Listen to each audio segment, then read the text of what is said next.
Buenas noches, Juan. Gracias por estar en Nativa Fondo y bienvenido. Gracias, Paola. Muchas gracias. Buenas noches. Buenas noches. Mi primera pregunta es, ¿por qué la democracia está en este estado? Según ahora ya de Freedom House, hemos descendido 4 posiciones más y todavía en este momento no se ve una solución aparente. Bueno, yo creo que es el resultado de un proceso que empieza muchos años antes, ¿no? Si situamos el inicio de esto que llamamos crisis en el año 2015 con las primeras denuncias de corrupción de la empresa brasileña Odebrecht, en realidad estamos entrando al año 10º de un proceso crítico que se ha profundizado. Al inicio el Perú todavía tenía reservas institucionales para poder operar frente a la crisis y tengo la impresión que en los últimos meses esas reservas han sido ya gastadas, es decir, se instaló en el Perú un régimen político autoritario, abiertamente corrupto, y hoy vivimos, diría yo, las últimas tomas de instituciones de este régimen para poder prolongarse en el tiempo. Por lo tanto, esto no es un asunto que empezó hoy día, empezó hace muchos años, y esta es una degradación en cámara lenta de un sistema político que estaba llamado a tener un papel distinto, ¿no? Claro, además me parece muy bien poner una fecha como una especie de línea de tiempo de lo que estamos viviendo, ¿no es cierto? Estamos hablando de que el 2001 recuperamos la democracia, pero vino, digamos, Alejandro Toledo con una promesa de democracia, pero que al final acabó envuelto en un caso de delitos contra la corrupción que encarnó él mismo, Alejandro Toledo. Tenemos a la alcaldesa Susana Villarán, que también encarnó lo mismo y que también está envuelta en casos, digamos, en delitos de corrupción. Y esa promesa de democracia estuvo envuelta con líderes que llegaron al poder prometiendo eso y acabaron envueltos en casos de corrupción. ¿Cómo eso erosiona la confianza de los peruanos ante el sistema democrático, Juan? Es muy importante porque la épica democrática con la que se derrotó a Fujimori en el año 2000 es una épica que incluía también una promesa ética de transparencia. No era lo único, pero era eso importante, porque la crítica al fujimorismo era por corrupción, por la violación de derechos humanos y por el establecimiento de un modelo injusto de distribución de la riqueza generada. Y esto tuvo como consecuencia un proceso que en la forma fue de recuperación de la democracia, pero en el proceso, en el contenido fue de restauración. Es decir, el sistema no se dotó de mecanismos para ser mejor. La transición fue rápidamente abandonada, de modo que en los siguientes años esta épica que incluía la transparencia, es decir, la no corrupción, fue el elemento central que dinamizó otros abandonos. Por ejemplo, el abandono de la reforma política, que me parece que va en línea paralela a este proceso de acrecentamiento de la corrupción. Claro, y además lo que señalabas, ¿no? La promesa viene acompañada con esto, ¿no es cierto? Una de las preguntas que se hacía ya la gente en el gobierno de Toledo era cuánta democracia puede aguantar la desigualdad. Y una de las cosas que no hemos podido resolver entre peruanos es hacer un diálogo entre iguales para resolver nuestras diferencias. Al ser un país tan complejo y con tantas desigualdades sociales, el diálogo no se ve posible, además de todo, porque no se ven que hay peruanos entre comillas más iguales que otros. En este momento, 2024, ¿cómo crees que se puede empezar a hacer algún tipo de diálogo cuando, sobre todo en Lima, se ven posiciones tan enconadas?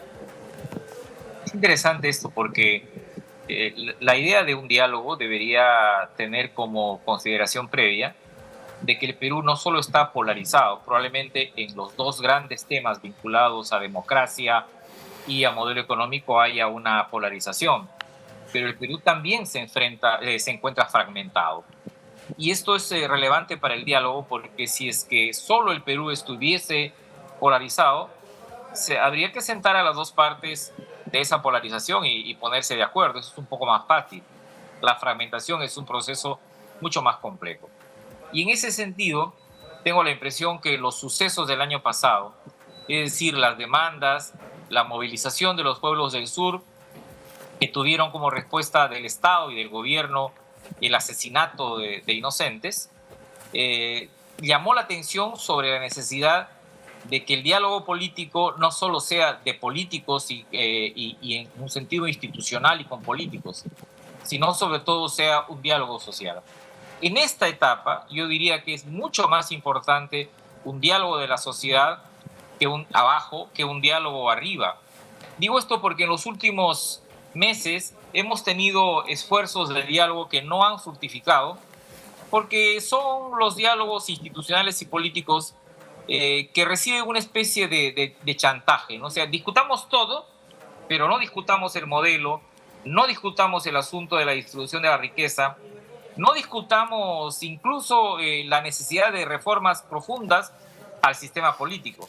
Es decir, dialoguemos, pero para quedarnos como estamos. Y en el Perú yo tengo la impresión que el diálogo es importante, pero para cambiar. Y entonces tenemos dos tipos de diálogo. El diálogo que nos ata, que es el diálogo de políticos y el diálogo político institucional, y el diálogo social, que es un diálogo necesario para cambiar. Me pronuncio, por lo tanto, por la necesidad de este segundo diálogo. Y en ese sentido, las cosas en Lima son muy importantes de hacer, pero fuera de Lima hay un universo mucho más completo. Hay elementos de la sociedad que no han sido contactados en los diálogos. Y a mí me parece que la promesa para revertir la situación que hoy se tiene de un profundo deterioro de la democracia está más ligado a ese diálogo social que a un diálogo político para no cambiar. Claro, y además el que tenga el instrumento para hacer el diálogo social va a tener el instrumento para, digamos, para muchísimos cambios que no se están realizando. No solo me refiero a un tema de elecciones, sino me refiero, por ejemplo, problemas que vamos a vivir en los próximos años, que estamos hablando de la emergencia climática, no tener agua, digamos, estar proclives a que cualquier desgracia pueda, digamos, hacer que mi casa se vaya. Me refiero a las lluvias, pero también a las sequías, y a un momento en el cual ya ni siquiera podemos ponernos de acuerdo en qué tipo de educación vamos a dar a nuestros hijos. Y eso yo creo que allí es donde están los grandes debates. El tema es siempre los interlocutores. Si no hay partidos políticos fuertes, ¿dónde están los interlocutores, Juan? Me parece muy interesante lo que dice respecto a que hay un paquete de cosas, un grupo de temas cruciales sobre los que hay que dialogar. Y me parece que la brecha que existe entre la sociedad y la política, esto que algunos llaman élite o restos, ¿no? De élite, es precisamente la predisposición de los primeros a incorporar en el diálogo la vida cotidiana de la gente. Mientras que esto que llamamos élite o los restos de la élite que está siendo destruida, se preocupa solamente por resolver algunos elementos que son importantes. Adelanto elecciones, el asunto del voto. Esto me parece a mí que es relevante, ¿no? Yo no lo subestimo. Pero me parece que el diálogo es sobre todo. Y en ese punto, realmente es complicado dialogar con sectores profundamente antidemocráticos, pero al mismo tiempo corruptos. O sea, no es posible, por ejemplo, dialogar con alguna de las bancadas que tienen abiertamente la idea de copar el Estado. Es decir, algunas personas piensan, de alguna manera coincido con ellos, dialogar con la mafia es muy difícil. Por los argumentos que uno le pueda presentar, podrían estar de acuerdo, pero el día siguiente hacen todo lo contrario. Esto, en esta etapa de la agenda pública peruana, implica poner menos énfasis, yo creo, en alcanzar acuerdos con quienes tienen el poder, a no ser que sea sobre la base de una enorme movilización ciudadana que en este momento no existe, que más bien dialogar en la sociedad civil para producir precisamente la sustitución en el poder de estos sectores que creo que han perdido toda perspectiva histórica. Entonces, insisto en la idea de que las posibilidades de un diálogo que tiene que ver con garantes, con temas, con confianza, con representación real, no tanto ya está arriba, sino mucho más abajo en la sociedad. ¿Cuánto daño le hizo un personaje como Susana Villarán a la izquierda y a la mujer, a la mujer en el rol de la política con lo que hizo? Yo tengo la impresión que parte del problema que vivimos tiene que ver con que los sectores progresistas del país han roto con la épica histórica de una izquierda comprometida con la democracia, con los derechos y con la transparencia. Y al perderse esto, me parece que se produce una derrota estratégica de los movimientos sociales, porque la autoridad moral de quienes convocan al país para hacer una sociedad mejor se ha diluido. Entonces, como lo que se discute hoy en América Latina, es decir, ¿hay una ofensiva conservadora? Sí, por supuesto que sí. Pero ¿cuál es el papel de los demócratas para que esa ofensiva conservadora no se descargue sobre las sociedades y sobre los países que existen que ahora? Es como en El Salvador. Las críticas a Bukele me parece que hay que discutirlas, me parece la gran mayoría de ellas son ajustadas, pero a Bukele lo traen el fracaso de 2 gobiernos del FMLN y fracasos del partido Arena, ¿no? 20 años después de la suscripción de los acuerdos de paz. Por esa razón a mí me parece que es muy importante reconstruir una épica ciudadana, pero creo que esa épica ya no pasa por estos grupos que, por ejemplo, en el Congreso están abrazados a la ultraderecha, o estos grupos que tienen que rendir cuentas a la justicia. Esto también implica un proceso de refundación. Entonces, estos sectores que andan pidiendo refundación del país quizás deberían entender que primero habría que refundar una épica y una ética ciudadana para poder tener una autoridad. En el caso del Congreso estamos hablando de una suerte de alianza de Keiko Fujimori, Vladimir Cerrón, Rafael López Aliaga y José Luna, digamos, más agazapado, pero en esa misma, y César Acuña en esa misma alianza, que están intentando gobernar desde el Congreso, algo que tú como politólogo debes observar con, digamos, también como entomólogo social, porque realmente hace tiempo que no veíamos que un Congreso tenga más poder que el Ejecutivo. ¿Cómo ves, digamos, este pacto que a la sazón en este momento no solo quiere bajarse a la Junta Nacional de Justicia, sino otras instituciones que ya más o menos maneja, que tiene que ver con la Defensoría del Pueblo, la ATU, la SUNEDU, y faltan muchas más? Bueno, esto es peligroso y riesgoso para el país por 2 vías. Primero, porque esto implica un declive del presidencialismo histórico del Perú.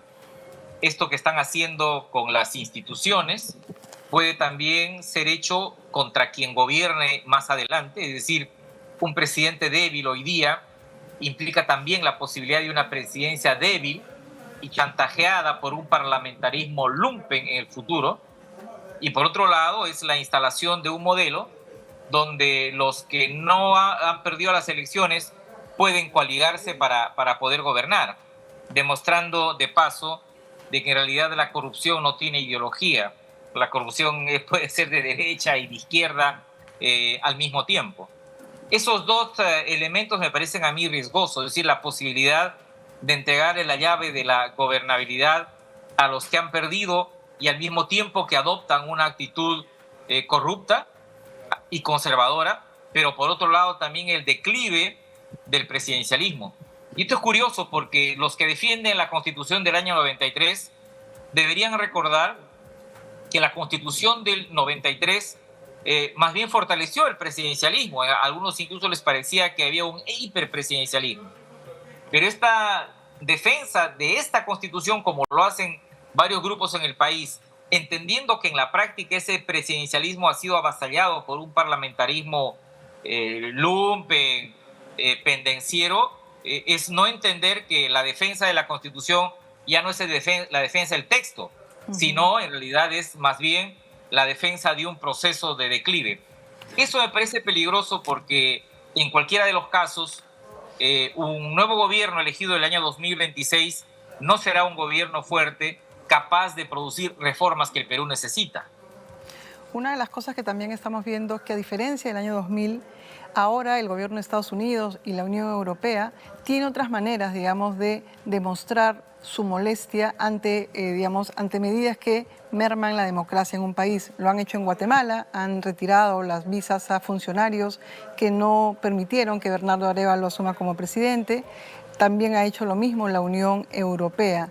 Y en este caso, uno de los peligros que se ven para mermar la democracia, al margen, digamos, de todas las críticas que uno puede tener a la Junta Nacional de Justicia, es que el gobierno de Estados Unidos y la Unión Europea nos están mirando. ¿Lo ves posible eso, Juan? Sí, a mí me parece que el papel de la comunidad internacional en el caso de Guatemala fue un papel positivo, aunque habría que señalar que no fue un papel ex ante, sino un papel ex post, cuando ya se habían producido un conjunto de daños al sistema político. Pero aún así me parece que es muy rescatable y es un papel positivo. En el caso del Perú, habría que considerar que, por ejemplo, la diplomacia norteamericana está ahí un poco debilitada porque todavía no ha entrado en funciones un nuevo embajador o embajadora. Y en el caso de la Unión Europea, creo que, digamos, hay elementos que podrían llevarme a pensar que están esperando un pronunciamiento más originado allá que aquí. Porque, por ejemplo, el grueso de los pronunciamientos en relación a la crisis de la democracia en el Perú ha venido de la Comisión Europea, en este caso, por ejemplo, del señor Borrell. Y entonces tengo la impresión que cuando se localicen los asuntos más urgentes aquí, podríamos tener pronunciamientos más precisos. Lo único que desearía es que estos pronunciamientos no sean ex post, sino antes, para evitar los daños que, como en el caso de Guatemala, ya se han producido al sistema. El papel de los medios. Cuando cae el gobierno de Alberto Fujimori y entra Valentín Paniagua, hubieron muchísimas discusiones, pero al final, digamos, el gobierno de Toledo no hizo nada en el tema de televisión y no hubo, digamos, ninguna lección aprendida en términos de democracia y decir la verdad. Ahora, digamos que la pandemia nos explotó a todos en la cara, sobre todo con el caso de las vacunas y de las cosas que se debían tomar o no para curarse del COVID. ¿Qué rol tienen los medios, que no solo creo que pasa en el Perú nada más, pero para que esta democracia que estamos viendo mermada día con día no se quede en menos? Bueno, tengo la apreciación de que los medios de comunicación tradicionales en su mayoría han tomado una posición. Y esa posición no es la de impedir que se produzcan mayores daños al sistema político y a la democracia en el Perú. En algunos medios he visto editoriales casi como que la Junta de Justicia, si es que cae destituida o inhabilitada, eso no es un problema grande para la democracia. Y por otro lado, los medios han jugado un papel el año pasado, y también este año, pero fundamentalmente el año pasado, como para impedir una exigencia mayor nacional e internacional de las investigaciones en relación a las muertes en las protestas sociales. Dicho sea de paso, además, los medios, por lo menos los 4 primeros meses del año pasado, editorializaban a favor del adelanto electoral, que si se hubiera producido, me parece que el Perú estaría discutiendo mucho más su futuro que las cosas que ahora estamos discutiendo. De modo que tengo la impresión que los medios tomaron una posición ya, a diferencia de la década de los 90 y previo al año 2000, los medios fueron copados, fueron comprados, fueron alquilados. Mi impresión es de que ahora se está produciendo un alineamiento sobre la base de cosas que habría que tomar en consideración. Por ejemplo, esa campaña que crece asustando a los sectores empresariales y a los medios, y a veces de los medios, señalando que es inminente que en la segunda vuelta del año 2026 participen Keiko Fujimori y Antauro Humala, sobre la base de encuestas que uno no ha visto, con bajísimo porcentaje a favor de uno y de otro, pero que creo que cumplen el papel de asustar a una parte de la sociedad para que acepte una lógica autoritaria, creyendo que de esa manera se pueden conjurar los riesgos para la democracia. Es una cosa bien curiosa que es que se suicide la democracia para evitar el asesinato de la democracia. Lo que acabas de decir realmente escarapela la piel, porque acabo de escribir medios y miedo, y realmente son palabras que van como ligadas, y creo que también tiene que ver cómo nació Lima, ¿no? Cómo nació nuestra república, donde éramos una comarca virreinal en la cual, digamos, en la Real Audiencia y el chisme, que es un factor que se estudia en todo el mundo, en una sociedad tiene un papel bastante clave. Pero en nuestra sociedad, el miedo, aunado al chisme, tiene que ver mucho con cómo se logran las cosas. Es más fácil instalar una miedocracia para poder, digamos, seguir gobernando que y lograr lo que acabas de decir, o hablar sobre hechos. Porque claro, yo puedo hablar de Antauro Humala, pero podríamos hablar de otras cosas que pueden asustar mucho más que Antauro Humala. Y creo que el 2021 algo se quebró, porque Pedro Castillo, que era la suma de muchos miedos, llegó al poder, y ahí como que se liberaron, sobre todo, una de las cosas que me pareció grave, que es el insulto racial. Pedro Castillo es un desastre como presidente, como gobernante, pero el insulto racial se liberó, ya no hubo sanciones. ¿Cuánto daño nos ha hecho que esa llave, que no debió romperse, pueda ser abierta? Bueno, sí, en realidad lo que se ha abierto es una enorme compuerta para que se legitime una forma de discriminación política que al mismo tiempo reúne un conjunto de históricas discriminaciones. Es el Lima respecto de las regiones, la costa respecto de la sierra y de la Amazonía, lo blanco respecto de lo mestizo, lo instruido respecto de lo no instruido.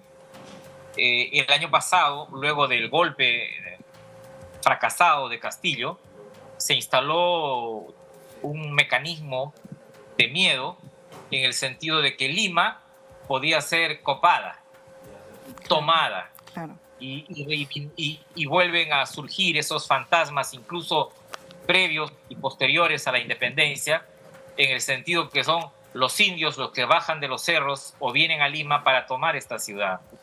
Incluso ministros de Estado el año pasado dieron la seguridad de que Lima no iba a ser tomada o que Lima iba a ser defendida, como si es que los que le reclaman reivindicaciones a Lima no fuesen peruanos o fueran parte de un país distinto. Las encuestas lo que señalan es que existe una enorme brecha de la sociedad, ¿no?, respecto de esto que algunos todavía llaman élite, pero que yo creo que son rezagos de una élite que fue. Soldar eso es muy difícil, ¿no? Por eso yo aspiro más a una relación que se produzca al interior de la sociedad para producir un diálogo social, que soldar algo que incluso hoy desde los medios y desde de estos grupos de poder se insiste como que evitar que los pobres voten mal, evitar un candidato que sea provinciano, con la idea pues de lo antisistema, ¿no?